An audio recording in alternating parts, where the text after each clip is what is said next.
So now that we've got the basics under the belt, let's load up something a little more detailed so we can talk about some more features here. And I'm going to hold down, go into Subtool, hold down Shift, and turn off the eyeball and the poly paint. We'll talk about poly painting in a second. So now let's go through here, and I'm going to go into my Damien Standard Brush, BDS, and we'll sculpt in a scar. And I'll maybe hold down Alt and kind of pull up the edge of that scar just a little bit, and then we'll hit go into our pinch brush, kind of pinch this shut. I'm going to go in the extractor brush, BXT, and then again I can hit G, and I'm just going to roll over the scar here. That goes in and captures it, and again that first point of history is just when I loaded it, so it's comparing that to the scar I just made, so we get a pretty decent scar out of here. Now if I hover over this, you're going to see it's capturing my alpha, and the width is 128. In fact, if I do BX, well, we're already in extractor brush, but if I do G again, and I just capture some of his skin texture here, and I go and look at it, it's still going to be width of 128. So how do you get a detailed extraction out of here that's bigger than 128? That's where when I click from brush, it's going to ungray these ones so you can see alpha width. So if I want to capture something really detailed, I can up that to like 512. You're not going to get an alpha length because that's going to be determined by how long you drag on something.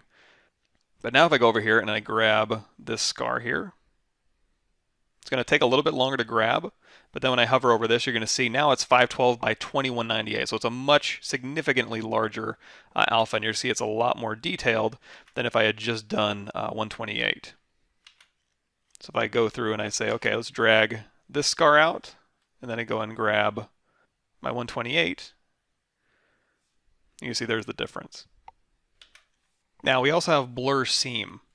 So if I go through here and I hit G and I grab this scar here, and just to make this go a little bit faster, I'm going to go back to 128 here, and then grab the scar. And I start dragging this over here, you're going to see as I drag a really long scar, there's no real obvious point. I mean, you can kind of tell maybe where it's kind of repeating, but it's a little bit difficult to tell. However, if I go over here to brush and I say blur seam down to 0, and then I go ahead and extract that, unless that top and the bottom of the alpha that I grabbed is exactly the same, which the chances of that happening are pretty low unless you have a controlled environment, which we'll get to in a bit. If I go through here and start dragging, you're going to see, oh yeah, it's not blurring between these, so it's kind of getting a hitch where it's not really working out that great.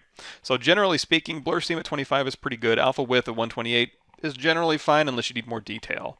If you want a little bit more of a controlled environment, let's go out of edit mode. Let's hit switch, control N. Let's go into our simple brush here, and we're going to select a plane 3D, drag on our canvas, go into edit mode, make polymesh 3D, and then we can hit control D just to subdivide this geometry.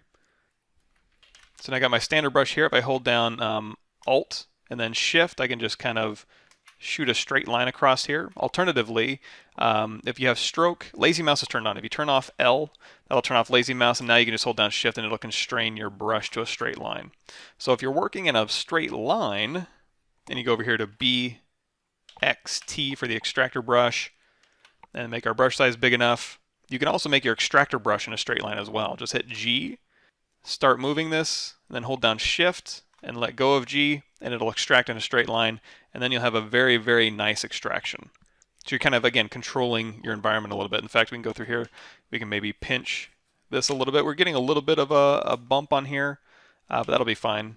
And then we'll hit BXT, and then G, tap S to make this a little bit smaller, and then hold down Shift, and we'll just grab this, and then now, even though our blur seam is at 0, we still get a pretty good result because our beginning and our endpoints are pretty controlled. However, I would still, even in this controlled environment, I'd still probably put that at 25 for an even smoother result. Now, just to be clear about this as well, if I go back here and I go into my standard brush and I'm just making a straight line, it's like, okay, I want to capture a nice repeating cut into my mesh. So I'm going to go through here, I'm going to BXT, and I hit G, and I capture this. If I capture it from outside, and maybe I keep dragging for a little bit, it's going to capture all of that in your alpha. So now when you go through and you drag, it's going to kind of skip. So if you want a continuous straight line, obviously, you're going to want to hit G, be on the inside, and just capture this inside one. So it's going to repeat all this. Again, it's going to start here and end here, and you just want it to loop back and repeat. And then again, you can also hold down Shift and just capture in a straight line. And then it'll be repeating without any major hitches. And we've kind of talked a little bit about like capturing in a controlled environment. The same thing can kind of be said on the head. If I'm going to put something on this head, ideally, if I'm going to like capture a Frankenstein scar, it's going to be on a nice smooth surface. If I try to capture a Frankenstein scar like along the ear here, and then I go to, and maybe go in here to the pinch brush and kind of tighten that up a little bit, maybe standard brush, and now I try to capture this. So go again, BXT, and then hit G, and I'm like, okay, let's go ahead and grab this. Okay, perfect. The scar it gives me is going to have some pretty crazy stuff going on, because when you're capturing this alpha, you can see I kind of get some weird black lines in there. It's because if you look closely, as I'm going along here, it's like, okay, I'm capturing this. See how the brush kind of starts dipping into this area and it starts capturing this information right here that kind of divots into the ear? It's grabbing all of that. So if you're putting something like along a jaw line or a nose line or an ear line or along an eyelid, it's going to be kind of tough to capture. This eyebrow might be okay. So if I wanted to maybe capture this eyebrow, this might be a good one. The only bad thing about this one is it's going to capture the eyebrow, but maybe in here it's going to kind of dip quite a bit. See how it kind of dips in, and then it has this thing here. So if you wanted to capture a really good eyebrow, you could put an eyebrow on a plane and capture it. It may work okay on this. We can give it a shot. So let's say BXT, and we'll hit G. And we want to grab the whole eyebrow here, and then we make another eyebrow. There we go. So as you kind of drag that out, it's like, okay, made a pretty decent eyebrow.